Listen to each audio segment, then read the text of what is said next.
Hello Philippines and hello world! Kamusta po kayong lahat at welcome dito sa ating channel. Ipinagmamalaki na ihahandog sa inyo ni Bawat Buhay May Kwento itong very inspirational love story ni Natalie and Jaime. Si Jaime, 28 years old, isang civil engineer at itinakda ng ikasal sa kanyang kababata at long-time girlfriend na si Cyril. Ngunit, biglang nagulo ang mundo ng binata noong nakita niya si Natalie sa tahanan ng kanyang kapitbahay at malapit na kaibigan na si Monching. Si Natalie ay nag-iisang anak at may kaya sa buhay. Isang taon na lamang ay magtatapos na ito bilang architect at pinsang buo ni Monching. Magkapatid ang mga nanay nila. Bukod pa sa magpinsan ay mag-best friend din kung ituring ng dalawa ang isa't isa. Hindi pa ipinanganak si Natalie ay ang mga magulang na ng dalaga ang tumayong magulang at nagpaaral kay Monching. Know how we've been living on a prayer, and you know. Pare, sino yang napakagandang dilag na iyong bisita? Pinsan ko pare, galing ng Maynila. Nakangiting tugon ni Monching sa katanungan ni Jaime. Pwede mo ba akong ipakilala sa kanya? Nakangiting sabi ni Jaime. Dali-dali namang tinawag ni Monching ang kararating lamang na pinsan. Tal, halika nga, maipapakilala ako sa iyo. Nakangiting pagpapaanyaya ni Monching. Magiliw namang sumunod ang dalaga. Insan, ito nga pala si Jaime, kapitbahay ko at siya yung may-ari ng bahay dyan sa tabi natin. Nguso ni Monching sa malaking bahay. Bro, this is Natalie at nag-iisang babae ng pamilya. 8 lalaki kami magpipinsan, bantay sarado yan kaya hindi pa nagka-boyfriend hanggang ngayon. Natatawang lahad ni Monching. Masaya namang nakipagkamay si Tali kay Jaime. Simula nang maipakilala ang dalawa ay lagi nang nasa bahay ni Monching ang binata. Bakit panay ang buntong hininga mo dyan? May problema ka ba? Tanong ni Natalie. Ang totoo? Naguguluhan ako sa buhay ko ngayon. Mahal kita. Walang paligoy-ligoy na tugon ni Jaime. Napakunot ang noo ng dalaga. Hoy, wag kang ang ano dyan. Balita ko, ikakasal ka na. Ayokong makasakit ng damdamin ng iba dahil ayoko rin naman nang may mananakit ng damdamin ko. Seryosong tugon ni Tali. Tal, hindi ko sinadyang mahalin ka. Unang-una, akala ko nga natutuwa lamang ako sa'yo dahil masayahin kang tao. Ni hindi ko nga naisip na magkakagusto ako sa'yo dahil napakabata mo pa. Seryosong tugon ni Jaime habang nakatitig ito sa dalaga. At noong gabing iyon ay hindi nakatulog si Natalie sa kakaisip sa ipinagtapat sa kanya ng binata. Kung alam mo lang Jaime, kahit maiksing panahon pa lamang tayong magkasama, ay minahal na rin kita. Ngunit hindi ko maatim na saktan ang babaeng iyong pakakasalan. Malungkot na bulong ni Natalie sa kanyang sarili. At simula noong nagtapat si Jaime ng kanyang pag-ibig kay Natalie ay mas pinili ng dalaga na umiwas sa binata. Ilang linggo pa ang nakalipas ay naglakas ng loob si Jaime na ipagtapat sa kaibigang si Monching ang kanyang nararamdaman para sa dalagang si Natalie. Brad, hindi ko na talaga maitago. Mahal na mahal ko ang pinsan mo. Naiiyak na lahad ni Jaime. Nakita naman ni Monching kung gaano katapat si Jaime sa sinabi nitong pagmamahal sa kanyang pinsan. Brad, alam mo namang mahal kita at alam mo rin na parang kapatid na rin ang tingin ko sa'yo, hindi ba? Kaso lang, hindi ko mapapayagan na ligawan mo si Natalie.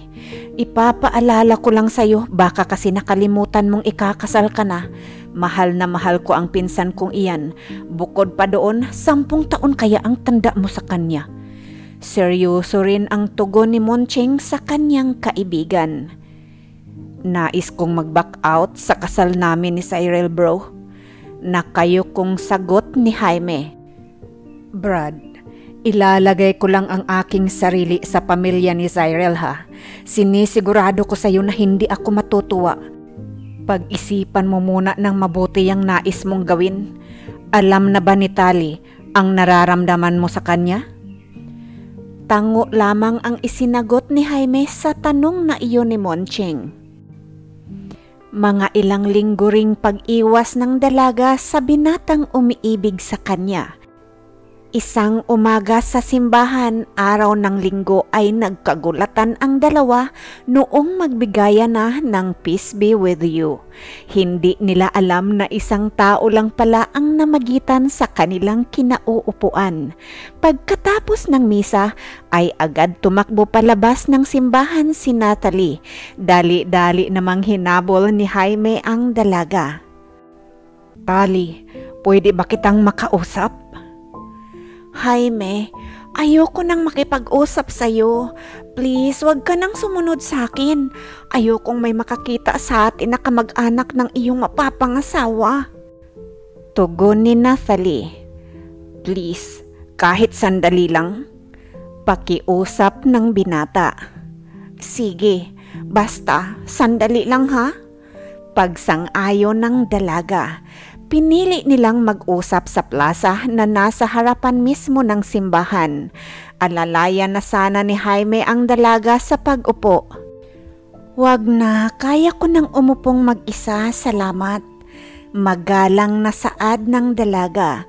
Bumuntong hininga na muna si Jaime bago nakapagsalita. Thal, ang totoo, malapit na talaga akong ikasal kay Cyril. Magkapitbahay kami at magkababata. 7 taon na rin kaming magkasintahan. Sa totoo lang, nais kong umurong sa kasal namin. Pero paano ko sasabihin sa kanya ang tungkol sa iyo? Ayoko siyang saktan. Sa totoo lang, hindi pa kami nag-aaway kahit noong mga bata pa kami. Siya lagi ang aking kakampi. Bakla nga ang tawag sa akin ng mga kababata namin Dahil sa tuwing may umaaway sa akin, sa kanya ako laging tumatakbo. Tumboyin rin kasi yun noon. Kaya takot sa kanya ang aming mga kababatang mga kalalakihan. Naguguluhan talaga ako ngayon, Natalie. Ayoko siyang saktan, ngunit ayoko naman mawala ka sa akin. Hindi ko na nga alam ang gagawin ko kaya nakapagsimba tuloy ako. Hihingi sana ako ng tulong kay Lord para ituro sa akin kung ano ang tama kong gagawin. Mahabang litanya ng binata. Nagulat naman ang dalaga sa biglang pagluhod ni Jaime sa harapan ng kanyang kinauupuan. Natalie, please tell me what to do. Nakangiting nakatitig si Jaime sa mga mata ni Tali, ngunit may lungkot at parang naiiyak na ito. Yun, ayaw mo naman pala saktan si Cyril. Tama yan. Please, wag mo nang guluhin ang iyong kalooban. Hindi ko rin naman talaga tatanggapin yung pag-ibig mo dahil wala naman akong gusto sa'yo. Parang may kung anong tumusok sa puso ng dalaga noong sinabi niyang wala siyang gusto dito. Napangiti si Jaime habang nakayuko ito sabay buntong hininga ng malalim. Ayaw niyang tingnan si Natalie dahil iba ang nakikita ng binata sa mga mata ng dalaga kaysa sinabi nitong hindi siya gusto. Alam niyang mahal din siya ng dalaga. Natalie, uulitin kong hindi ko sinadya na mahalin ka. Hindi ko sinadyang guluhin ang isipan at kalooban ko. Sa katunayan nga niyan, ay pinipigilan ko talaga ang nararamdaman ko sa'yo. Noong maramdaman kong pumasok ka na dito sa puso ko, halos maya-maya na ako tumatawag at nakikipag-video call kay Cyril. Habang pinipigil ko ang aking nararamdaman, lalo namang lumalalim. Dahil ikaw ang nakikita ko kahit saan ako tumingin. Minsan nga, ikaw na ang nakikita ko kahit si Cyril ang kausap ko. Naguguluhang pahayag ni Jaime. Base sa kwento mo, ay tunay na mabuti at mabait na tao si Cyril. Kaya hindi niya deserve na masaktan at ipagpalit mo lamang sa babae ngayon mo lamang nakita. Hindi mo ako lubusang kilala, Jaime. Samantalang si Cyril, mga bata pa lamang kayo ay kilala mo na siya. Maluha-luhang paliwanag ng dalaga. Hindi ko naman talaga alam kung nababase nga ba ang pagmamahal sa tagal ng inyong pagkakakilala. Pero hinding-hindi kita aagawin sa babaeng nagmamay-ari ng iyong puso. Lalo na ngayon alam ko kung gaano ka siya kabuti. Okay lang na ako na ang masaktan, wag lamang si Cyril. Kahit hindi ko siya kilala ng personal, ayaw ko siyang paluhain. Ayoko kasing maging sakim. Bulong ni Natalie sa kanyang isipan. Natalie, kung wala ba akong Cyril, mamahalin mo rin ba ako? Hindi ko masasagot yan, Jaime. Dahil sa ngayon, ang alam ko lang, hindi kita gusto at lalong hindi kita mahal. I'm sorry, Jaime. Kailangan ko nang mauna. Pakiusap sa'yo. Huwag ka na munang magpunta kay na Kuya Moncheng hanggat andoon pa ako sa kanila, ha? Pakiusap ng dalaga sabay tayo. Nakatatlong hakbang na si Natalie nang maramdaman ang pagyakap sa kanya ni Jaime. Saksi ko ang langit at lupa kung gaano kita kamahal, Tali. Bulong ni Jaime mula sa likuran ng dalaga. Nagulat man si Natalie sa pagyakap na iyon ni Jaime sa kanya ay pinanatili niyang maging matatag. Umiwas din siyang mapalingon sa binata dahil kapag ginawa niya iyon, siguradong bibigay na ang kanyang puso. Jaime, please, wag na nating ipahiya ang ating mga sarili dito. Bitawan mo ako, pakiusap. Dahan-dahan naman pinakawala ni Jaime ang dalaga. I love you. Pahabol na sabi ng binata noong humakbang na muli ang dalaga palayo sa kanya. Kuya, uwi na muna ako ng Maynila bukas, ha? Paalam ni Natalie kay Moncheng. Dahil ba ito kay Jaime? Nang laki ang mga mata ni Natalie sa tanong na iyon ni Moncheng. Alam ko na mahal ka noong tao, nagtapat sa akin. Dagdag pa ni Moncheng. Kuya, paano nga ba magmahal ng dalawa? Sabi niya sa akin, hindi niya rin kayang saktan si Cyril. Ngunit, hindi niya rin daw maitago ang kanyang nararamdaman para sa akin. Ako daw ang nakikita niya kahit si Cyril ang kanyang kaharap. Inosinting tanong ni Tali. Alam mo kasi pinsan, hindi natin kayang pigilin ang ating mga puso kung sino ang nais itibok nito. Yun nga lamang, komplikado ang kanyang kalagayan dahil in 2 months, ikakasal na yun. Kilala ko si Cyril, sobrang bait na tao. Nalulungkot lamang ako dahil sa ayaw at sa gusto natin, mukhang masasaktan talaga siya. Iba ang nakikita kong pagmamahal sa iyo ngayon ni Jaime kaysa pagmamahal niya kay Cyril. Palagay ko, akala lang nila mahal nila ang isa't isa dahil nasanay sila na magkasama. Mula daw kasi mga bata pa sila ay si Cyril na ang naging laman ng puso ni Jaime. Ngunit bigla na lamang nag-iba ang pagtingin niya kay Cyril mula nang makita ka. Seryosong litanya ni Moncheng. 1 linggo lamang ang nakalipas ay umuwi na nga ng Maynila si Tali. Si Jaime naman ay umuwi rin sa kanilang probinsya. May problema ka ba, mahal? Tanong ni Cyril noong mapansin ng dalaga na parang pusang hindi maihi itong si Jaime. Hindi ko alam kung paano ako mag-uumpisa. Nakayok kong panimula ni Jaime. Medyo napakunot naman ang noo ni Cyril.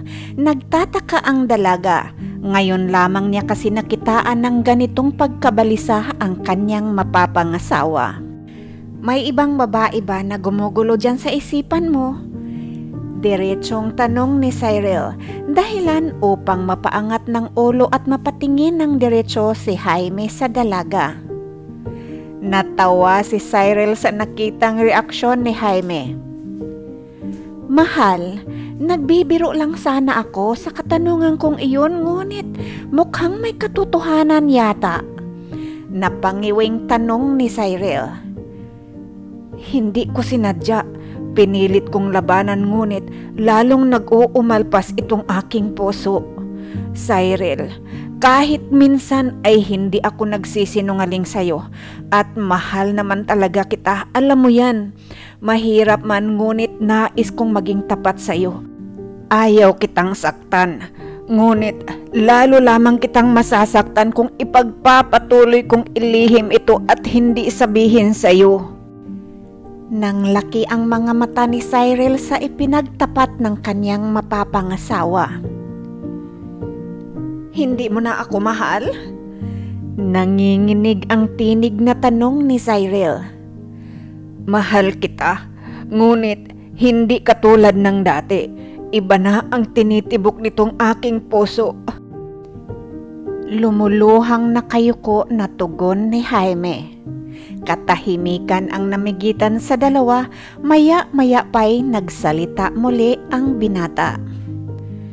Mamaya ay haharap ako sa pamilya mo para ipagtapat ito sa kanila. Nahihiya ako sa iyo, Cyril, pero mas mainam na ito kaysa naman ikakasal tayo at hindi ko maibigay sa iyo ang buong puso ko. Pareho lamang tayong magdurusa. Nagulat ang dalaga sa tinura na iyon ni Jaime. Umaatras ka ba sa kasal natin? Basag ang boses na tanong ni Cyril. Tango lamang ang isinagot ni Jaime. Kailan ka pa na out of love sa akin, Jaime? Matagal ka na bang may ibang babae? Kalmado pa rin ang pagkatanong ni Cyril sa binata. May nagpapatibok nitong aking puso. Oo, 3 months ko pa lamang siyang nakilala. Pinsan siya ni Moncheng. Akala ko noong una, natutuwa lamang ako sa kabibuhan niya. Hanggang isang araw, nagising na lamang ako na mahal ko na pala siya. Pero hindi niya ako gusto. 3 buwan mo pa lamang siyang kilala, tapos mahal mo na kaagad. Kayo na ba? Alam niya ba na ikakasal ka na? Jaime, ipagpapalit mo ba ang haba ng pagkakakilala mo sa akin sa 3 months lamang? Sunod-sunod na katanungan ni Cyril.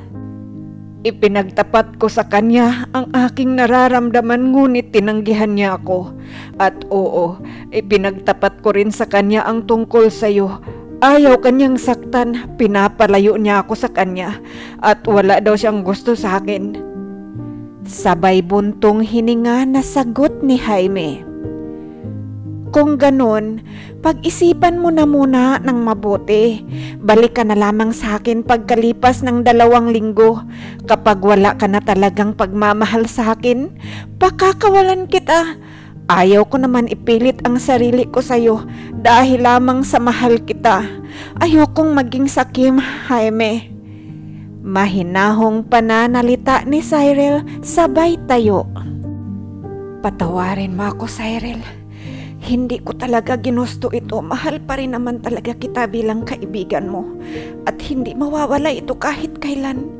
Gusto ko lang linawin sa'yo at ayaw ko naman basta ka na lamang talikuran. Handa ako kahit ano pang kaparusahan ang gagawin sa akin ng iyong pamilya. Bulong ni Jaime sa kanyang sarili habang pinagmamasdan ang papalayong kasintahan. Jaime, Ano bang kalokohan ito? Nakakahiya sa pamilya ni Cyril. Pamilya na ang turing nila sa atin, baka dahil dito magkakagalit pa ang ating mga pamilya. Nay, mabuti pong masasaktan siya ngayon, kaysa naman masasaktan siya kapag nakatali na siya sa akin. Ayoko naman gawin sa kanya iyon. Patawarin niyo ako, Nay, Tay, hindi ko talaga ito plinano. Nasasaktan rin naman ako para kay Cyril, pero alam natin pareho na ito ang mas mabuti kaysa magsisi kami sa bandang huli. Bakit? Sigurado ka bang hindi ka magsisisi sa bandang huli kung hindi mo itutuloy yang kasal ninyo? Tanong ng kanyang ama. Tay, lalaki ka, alam mo kung kailan ka totoong nagmamahal. Mahal ka ba ng babaeng ipapalit mo kay Cyril? Nang didilat ang mga mata na tanong ng kanyang ina. Hindi niya daw po ako gusto, sabi niya. Pero iba po ang nakikita ko sa kanyang mga mata. Anak, sana lang talaga tama itong ginagawa mo at sana tama yung mga nakikita mo sa kanyang mga mata. Buntong hininga na pagalit na sabi ng kanyang ina. Nay, walang kasiguraduhan yung sa amin ni Natalie. Ang sigurado lamang po ako ngayon ay ayaw kong itali si Cyril sa akin at saktan siya habang buhay. Gusto kong makahanap siya ng taong magbibigay sa kanya ng saya ng pagmamahal na hindi ko kayang ibigay sa kanya. Nakayukong tugon ni Jaime sa kanyang ina. Isang araw. O anak, akala ko ba magtatagal ka doon sa Kuya Monching mong magbakasyon? 3 buwan pa lang. Bumalik ka na. Bakit? Hindi ba masaya doon? Kamusta nga pala ang Kuya Monching mo? Gulat na tanong ng ina ni Natalie noong mapagbuksan niya ito ng kanilang pintuan. Tila kay bigat naman ng katawan ng dalaga habang papasok ito sa kanilang tahanan. Nagbitaw rin ito ng napakalalim na buntong hininga at sabay na ibinagsak ang katawan nito sa sofa. Napakunot naman ang noo ng kanyang ina. Nakita ang bigat ng mukha ng kanyang anak. Nag-away ba kayo ng kuya mo? Tanong ulit ni Mami Thelma. Mom, may nakilala po akong kapitbahay ni Kuya na love at first sight nga yata ako sa kanya. Malungkot na pagbabalita ng dalaga, ngunit kabaliktaran ito sa reaksyon ng kanyang ina. Talaga anak? I think that is a very good news for me and Daddy. And it's about time, magna 19 years old ka na, dapat ka na talagang mag-asawa. Masayang masaya na tugon ng kanyang ina. Kaso lang po, hindi kanya gusto. Pagputol ni Mami Thelma sa sasabihin ng anak. Sa gandang mong iyan, hindi ka nagustuhan? Aba iha, dapat talaga mau-offend ako sa lalaking iyon. Mami naman, hindi pa po ako tapos sa sasabihin ko. Hindi niya na daw po mapigil ang damdamin niya sa akin. Sabi niya, mahal niya daw ako. Kaso, ikakasal na po siya in 2 months. Ay nako, huwag kang mag-alala darling. Meron ngang hindi natuloy ang kanilang kasal kahit nasa harapan na sila ng pare. Kilan ba ang eksaktong kasalan at pupunta tayo para pigilan ang kasal nila? Mami naman, seryoso po ako. Hindi ko nga alam kung paano naniwala ang daddy sa'yo na mahal mo siya gayong puro ka naman kalukuhan. Aba anak, tatanda tayo kapag siseryosohin natin ang buhay. Masyado nang magulo ang mundo kaya dapat masaya lang tayo. Anak, total naman, 19 ka na kaya ipagtatapat ko sa'yo kung paano ko nakuha ang daddy mo. Mom, huwag mong sabihin pangalawang asawa ka. Nang didilat ang mga mata na tanong ni Natalie. Anak, Masayahin akong tao, pero hindi naman ako papayag na pangalawa lang ano? Ang totoo, ako ang nangligaw sa daddy mo. Ayaw niya pangang maniwala sa akin noon kasi lahat nga naman ng lalaking kabarkada namin ay minahal ko. Pero iba ang daddy mo ha, special siya dito sa puso ko. At nalaman ko na matagal na pala akong mahal ng daddy mo. Hindi lang talaga siya naglakas ng loob na ligawan ako dahil nga akala niya hindi ako marunong magseryoso. Kaya ako na ang nangligaw sa kanya. At alam mo ba, noong ayaw talagang maniwala ng daddy mo na mahal ko siya, aba, lumapit ako sa lola mo, nanay ng daddy mo. Kaya alam mo ba kung ano ang ginawa ng lola mo? Seryosong nakatitig lamang ang dalaga sa kwento ng kanyang ina. Anak, pinapasok ako ng lola mo sa kwarto ng daddy mo. Pagkapasok niya nga ng kwartong iyon, syempre, hindi niya alam na andoon ako. At noong nakita ko ng hubot-hubad na ang daddy mo, laking gulat niyang bigla akong nagsalita. Lalo siyang nagulat noong nakita niya ako sa kama. Mas lalo pa siyang nagulat, anak, noong tumayo ako dahil hubot-hubad rin ako. Kinikilig na pagkukwento ni Mami Thelma. Yak, Mami, kadiri ka? Biglang nasabi ng dalaga. Hoy anak, maghunos dili ka nga dyan. Kung hindi ko ginawa yun, di sana wala ka ngayon dito sa mundo. Sige, balik na tayo doon sa nakilala mo sa Davao.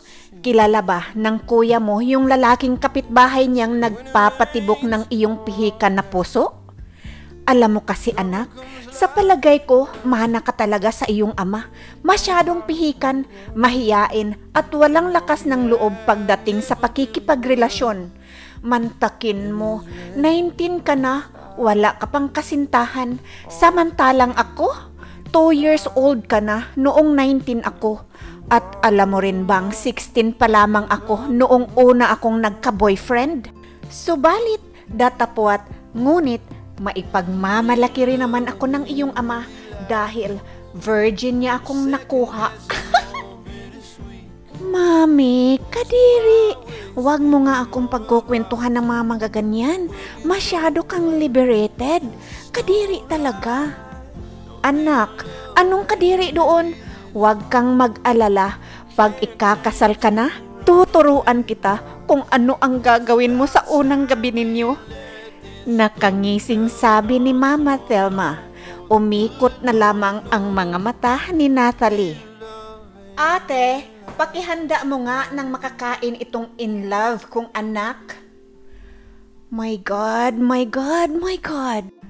Mami, kaya nga ako mas mukhang matanda sa'yo dahil sa pangungunsimi ko sa iyong kakulitan. Gigil na sambit ni Natalie. Masyado ka kasing seryoso sa buhay. Anyway, hindi mo pa sinagot ang aking katanungan. Alin po ba doon sa katanungan ninyo? At paano po ako makakasagot sa bilis ng bibig mo? Anak, wag mo akong kakausapin ng ganyan. Kahit mukha kang matanda kaysa sa akin, ako pa rin ang nanay mo. Joke lang anak. Sige, balik tayo sa tanong ko. Kilala ba ng Kuya Monching mo ang lalaking bumihag ng iyong puso? Masayang tanong ni Mami Thelma. Opo, best friend po siya ni Kuya at engineer. Kaso, ikakasal na po sa kanyang kababata. At alam niyo po ba, Mami, sobrang bait daw po talaga ni Cyril. Nakakahiyang saktan, kaya iniwan ko na si Jaime. Nakangiwing pagtapat ni Natalie. Nako, I think meant to be talaga kayo anak. Alam mo bang Jaime ang pangalan ng lolo ko? Excited na tugon ni Thelma. Napakunot noo ang dalaga. Tinatansya kung seryoso ba ang ina sa kanyang sinabi. Huwag mo nga akong titigan ng ganyan, Natalie. Seryoso ako. Jaime talaga ang pangalan ng tatay ni Mami. Seryosong wika ni Mami Thelma. 1 linggo pa lamang ang nakalipas ay nagulat si Jaime nang makita kung sino ang tumatawag sa kanya. Cyril? Nagtatakang tanong ni Jaime. Pwede ba tayong magkita? Andito ako sa Marco Polo Hotel. Sabi ni Cyril sa kabilang linya. Dali-dali namang tumakbo si Jaime sa kinaroroonan ng kababata. Mabuti naman pinaunlakan mo ang aking invitation. Nakangiting bungad ng dalaga. Bakit hindi ka dumiretso sa bahay?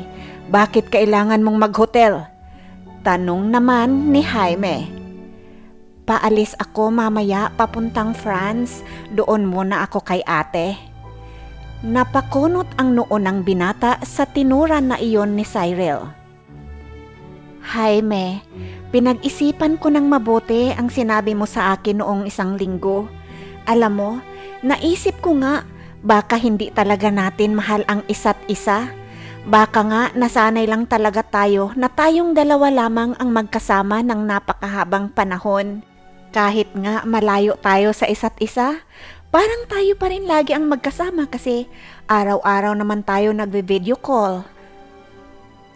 3 days after natin mag-usap, sinabi ko na sa mga parents ko na aatras na ako sa kasalan natin. Hiyang-hiya nga sa'yo at sa pamilya mo ang mga magulang ko eh. Ngunit nauunawaan naman nila noong sinabi kong baka magsisisi lamang ako kung magpapakasal ako sa'yo ngayon. Sinabi ko sa kanila na malay natin sinong makakaalam kung tayo pa rin pala sa bandang huli.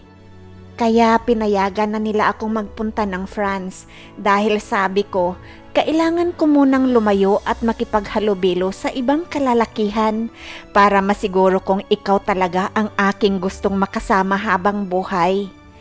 Nakangiti na wika ng dalaga, ngunit ramdam ng binata ang bigat ng puso ng dalaga.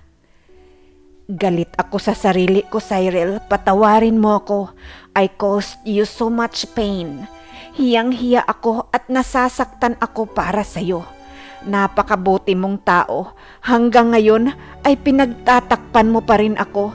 Sana sinabi mo sa kanila na ako naman talaga ang may kasalanan kung bakit wala ng kasalan na magaganap.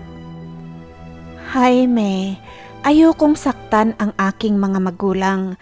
Kaya tama lang ang sinabi ko sa kanila na ako ang nag-aalangan sa aking nararamdaman at pakiramdam ko.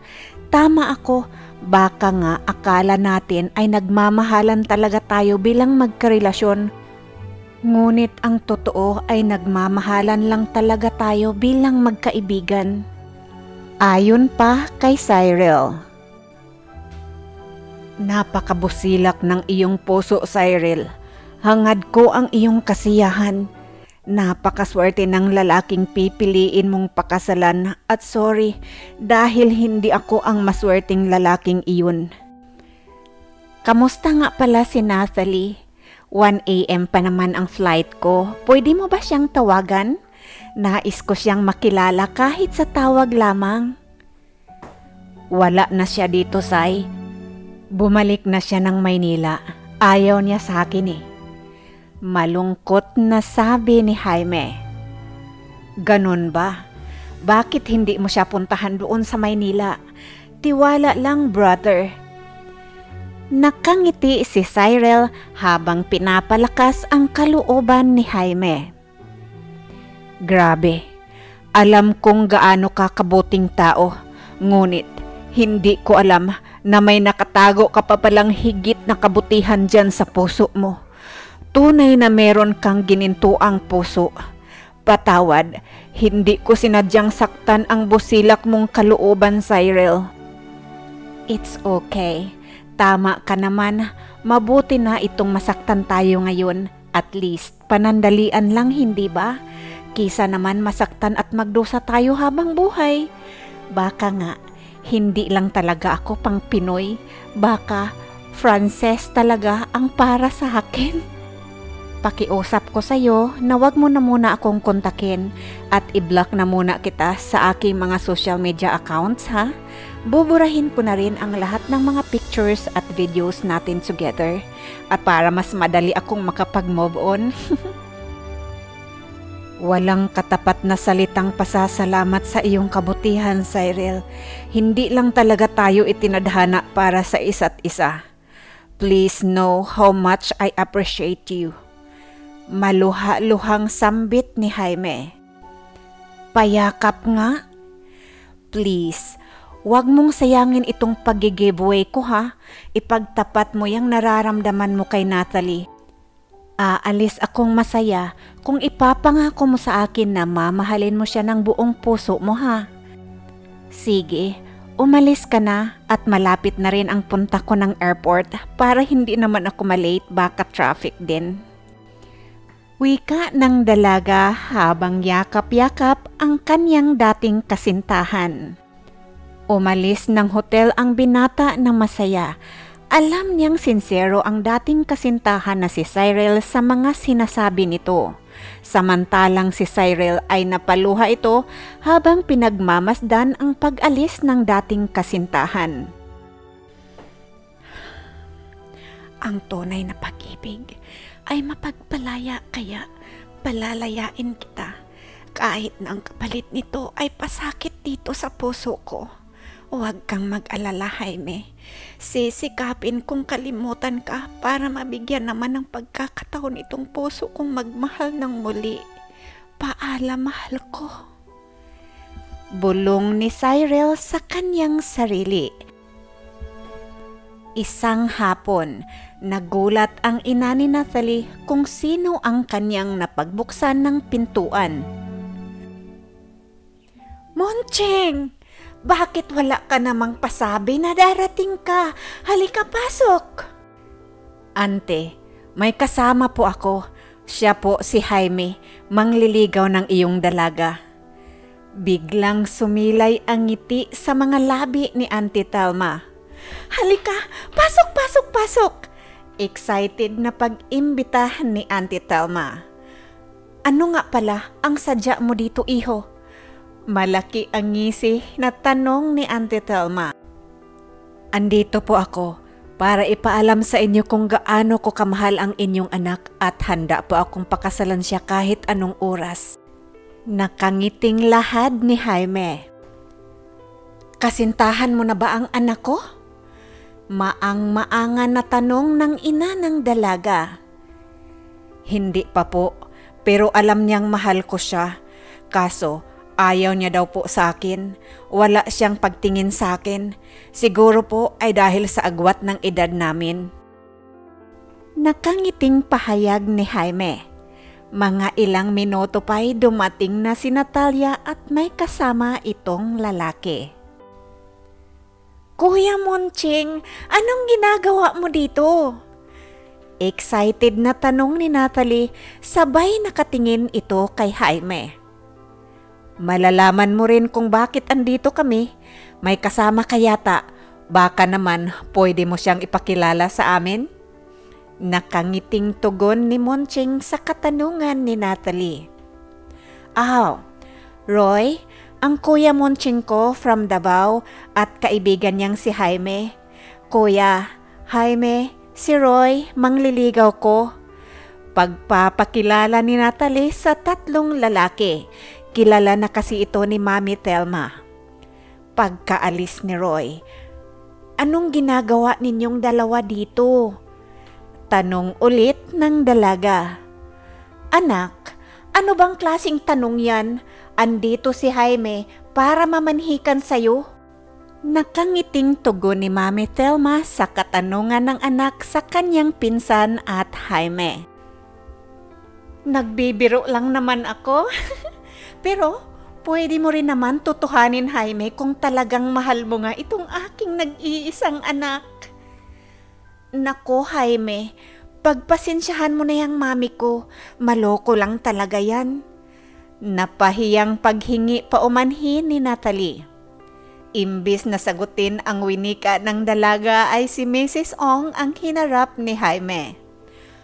Opo, ma'am. Handa po akong pakasalan si Natalie.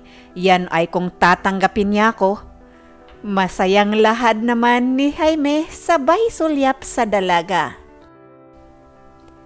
Aminin man o hindi ay nakaramdam ng kilig ang dalaga sa sinabing iyon ng binata, lalo na noong nagtama ang kanilang mga paningin. Ako ba ay pinagluloko ninyo?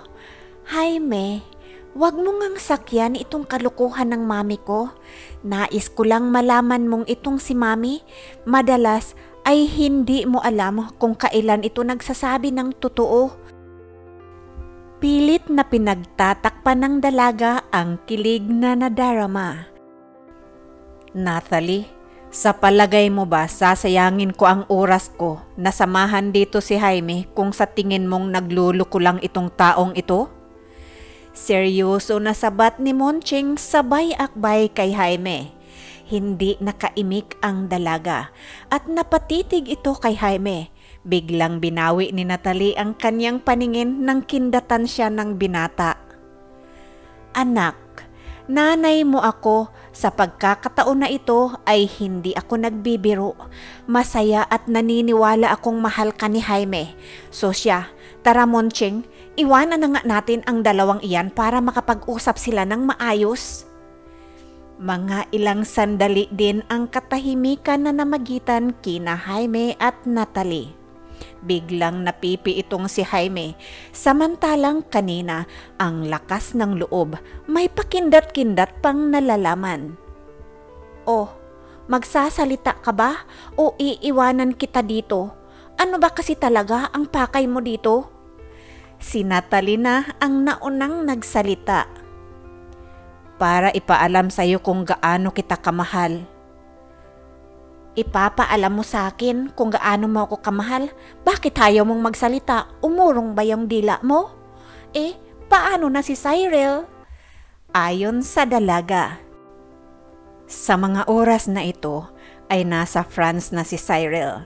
Nakapag-usap na kami at sumang-ayon siya sa akin. Ayaw rin naman niyang isang araw ay matuklasan niyang hindi rin pala ako ang lalaking nais niyang makasama habang buhay. Nakayo kong lahad ni Jaime. Talaga? Ganon ka lang niya kadaling give up? Nagtatakang tanong ng dalaga. Nagbigay siya sa akin ng 2 weeks, ngunit wala pang 1 linggo tumawag na siya sa akin. Nais niya akong lumigaya sa babaeng tunay kong minamahal. Sabi niya sa akin, puntahan kita dito at ipaalam sa'yo na malaya na ako. Hangad niya ang aking kaligayahan, Natalie. Medyo may lungkot na sumilay sa mukha ni Jaime. Grabe, napakabait naman niyang babae. Yan ang mga taong hindi dapat sinasayang ng kanilang mga minamahal. Bigla ring nalungkot ang tinig ni Natalie. Hindi ba mas mabuti ang ganito?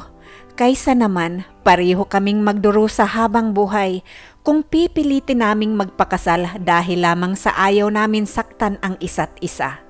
Magdurusa ako dahil hindi siya ang babaeng mahal ko. Mas magdurusa siya dahil hindi ko maibigay sa kanya ang nararapat para sa kanya. Seryosong tugon ni Jaime. Paano mo naman nalaman na ako ang babae para sa'yo? At paano ako makakasiguro na hindi magbabago ang pagmamahal mo sa akin balang araw? Mamaya, ma-realize mo na lamang na hindi pala ako ang babaeng para sa'yo. Paano kung bigla kang makakita ng ibang babae na magpapatibok ng puso mo ng higit pa kaysa pagtibok nito para sa akin? Sunod-sunod na tanong ng dalaga. Alam mo, Natalie, wala naman talagang kasiguraduhan sa bukas, ngunit sigurado akong mahal kita at ikaw ang babaeng nais kong makasama habang buhay. Nararamdaman ko sa iyo ang hindi ko naramdaman kay Cyril. Ikaw ang nakikita ko kahit ibang tao ang kaharap ko. Boses mo ang naririnig ko kahit iba ang kausap ko. Seryosong nakatitig si Jaime sa dalaga habang binibigkas ang mga katagang binitawan. Hindi naman mapigil ng dalaga ang kilig dahil kahit siya mismo alam niyang sa dami ng lalaking gustong mahalin siya ay kakaiba rin ang dating ni Jaime para sa kanya. May spark kung baga. "Tali, pwede mo ba akong pakasalan?" Tanong ni Jaime sabay luhod.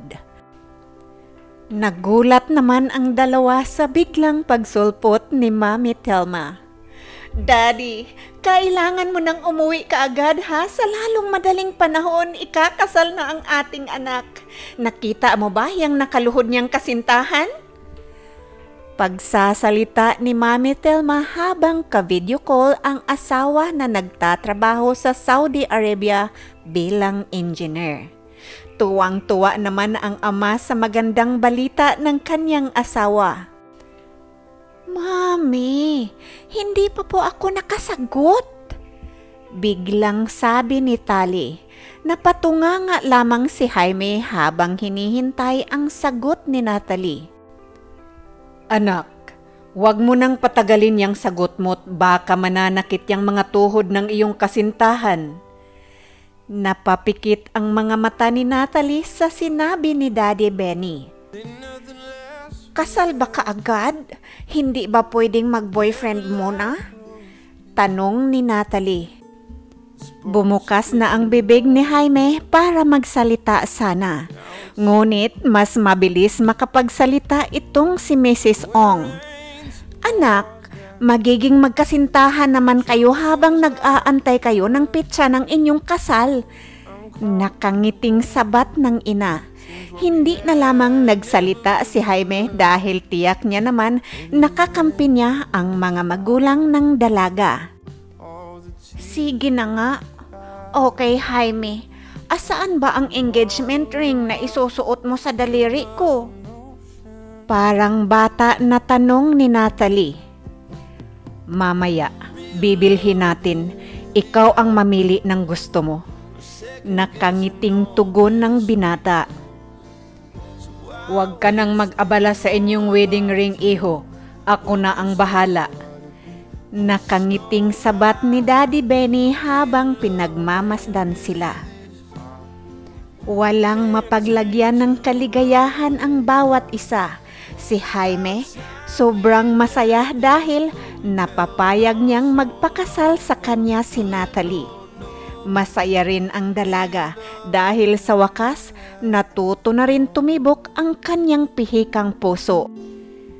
At ang pinakamasaya sa mga oras na iyon ay ang mga magulang ng dalaga dahil bukod sa magbente na ang kanilang anak ay gusto na rin talaga ng mag-asawa na magkaapo. Masaya rin si Monching dahil bukod sa matalik niyang kaibigan si Jaime ay nakakasiguro rin siyang iingatan at aalagaan nito ang kanyang pinsan na itinuring na prinsesa dahil nag-iisa itong babae sa buong ang kanila. Aral. Hindi naman talaga nasusukat ang pagmamahal sa tagal ng inyong pagsasama at pagkakakilala sa isa't isa. Ang tunay na pagmamahal ay katulad ng pagmamahal ni Cyril, hindi makasarili. Mas pinili niyang palayain ang lalaking pinakamamahal niya kaysa naman pareho silang makulong sa relasyon ng kasakiman. Ayaw niyang matulad sa iba na nasa huli ang pagsisisi.